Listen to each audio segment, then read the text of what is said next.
Definitely a hot take, but I don't think relationships should be equal. Speaking in general, men and women have different strengths, and that's why partnerships work. I really don't think that relationships should be equal. I don't think I should be working and he should be working and we should be making the same amount of money and doing the same chores, and I don't think that works. And I'm definitely not saying don't work and be submissive to your partner. That's not it at all. Just focus on your strengths. My boyfriend takes care of, he's a manly man in a sense, takes care of things, happy to do it. I'm a total mama at heart.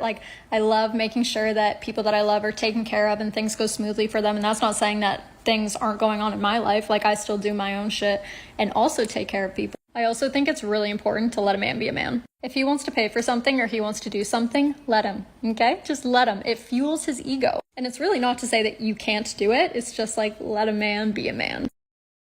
Current ladies frequently anticipate that men should be women's activists, offsetting customary jobs with present-day assumptions.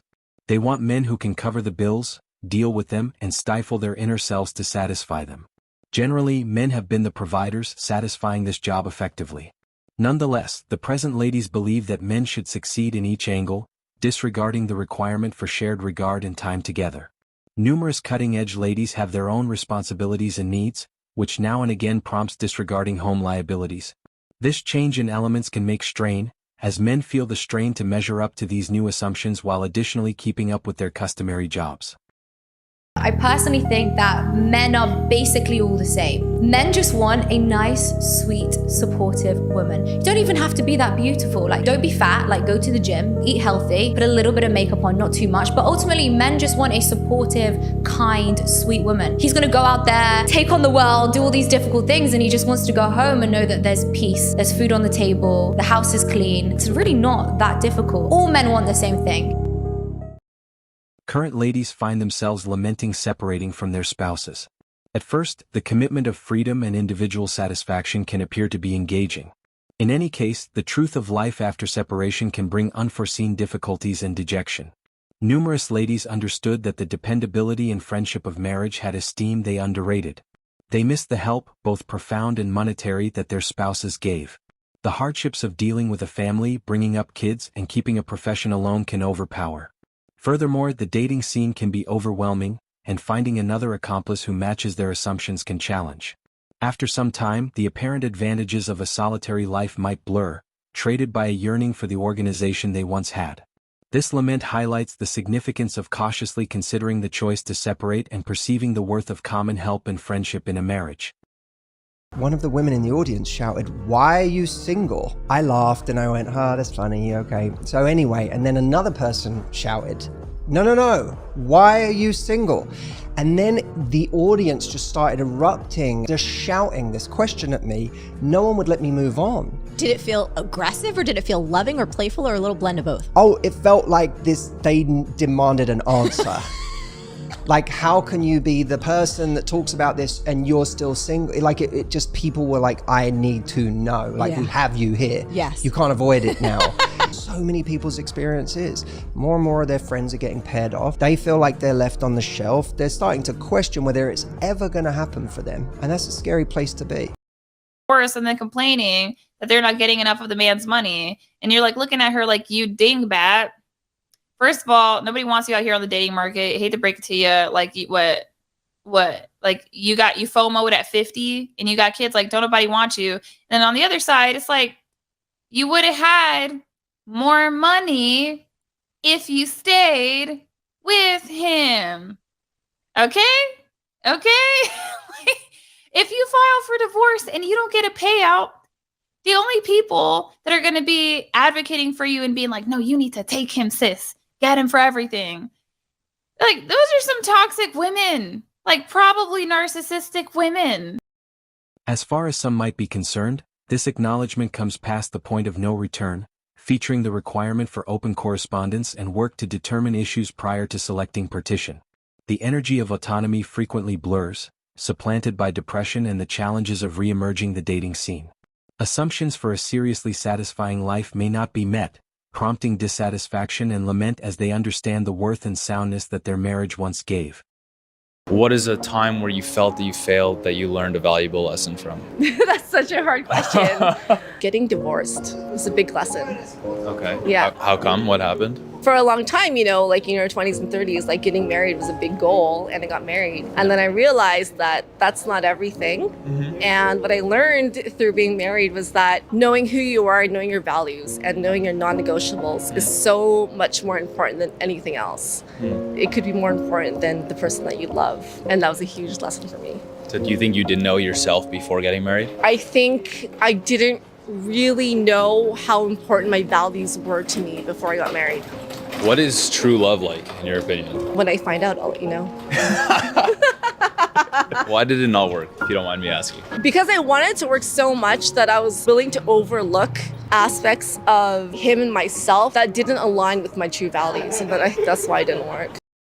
Are you married? I am indeed, yes. I've been twice married. My first marriage was a real catastrophe. It lasted about a year and a half. And this one is very solid, over 20 years. What's the biggest lesson that you learned from your first marriage and the divorce? I think you really need to love yourself and like your own company, because otherwise you're always looking for that piece of the jigsaw puzzle to complete you when you should be complete to begin with. I find today people are getting together for the wrong reasons. We measure up people in terms of what they own, what they do for a living, how can they provide, how can they, make my life easier. They don't ask the hard questions. Do you want children? Where do you want to live? Where do you aspire to be? You have to talk about that before you commit to see if it's really what you both want, because when you fall in love, you don't think things through very clearly, and there's a lot of, infatuation involved, and there might be a physical attraction, but that's not what keeps people together. When the attraction is gone, what's left? What's left? I'm divorced. I thought I'd be happier, except the judge set the child support amount at $326 a month. $326 a month for 2 kids for child support is what he has to pay me. $326 a month because he's not working. Because he chooses not to. I was able to cross-examine him, which was fun. And I asked him how many hours a week he spends working or trying to sell houses, because technically he still has a real estate license, so technically he's still a realtor. He said 15 hours a week approximately is how many hours he works per week. Grown man. Grown, able-bodied man with transportation and no childcare to worry about. Says he works 15 hours a week, which I think is kind of a high estimate. I'd put it more at like 0 hours per week. So $326 a month for 2 kids. Fun, right? And this is after I was super gracious and let him keep his parenting time. The guardian ad litem recommended 0 parenting time for dad. A lady finds herself lamenting her choice to separate from subsequent to finding the monetary truth of youngster support. She gets just $326 each month, a total that misses the mark concerning covering the costs expected to bring up her kids. Intensifying this issue is the way that her ex works just 15 hours every week, restricting his monetary commitment and expanding her weight. The startling monetary strain, joined with the difficulties of dealing with all family and childcare obligations alone, becomes overpowering. The restricted kid backing and her ex's negligible work hours pass on her attempting to give similar way of life her youngsters had before the separation. This monetary difficulty features the soundness and backing that the marriage once gave, prompting profound lament over the choice to cut off the friendship. She currently faces the truth that the grass isn't generally greener on the opposite side, particularly when monetary and parental obligations are thought of. You know why a girl with no legs can't play soccer? It's because she's a girl. Hey man, we got challenged by the little track team to run a little 4-on-1.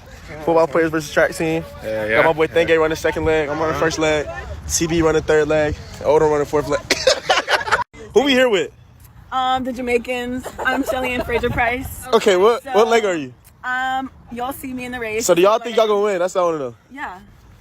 Do you think you gonna win? Hello, I'm Veronica Campbell. I'm feeling real fast today. We're gonna win. What's your name? I'm Shelly and Fraser. I'm Shelly and Fraser. That's my twin. I just haven't got there to execute today. So do y'all think y'all gonna win? Oh yeah, Elaine Thompson. Hey Titi, I just want to know. I'm just here to shoot the gun, man. Fifi, who you think gonna win though? My Team Jamaica. She don't even sound confident. Damn. Come on. Come on. Okay.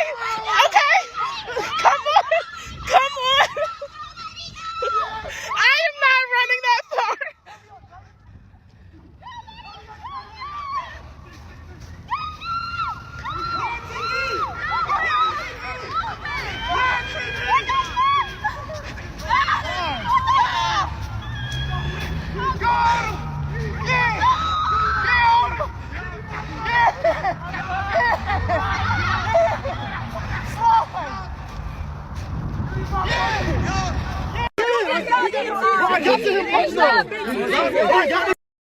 And that wraps up today's episode of Manosphere Daily.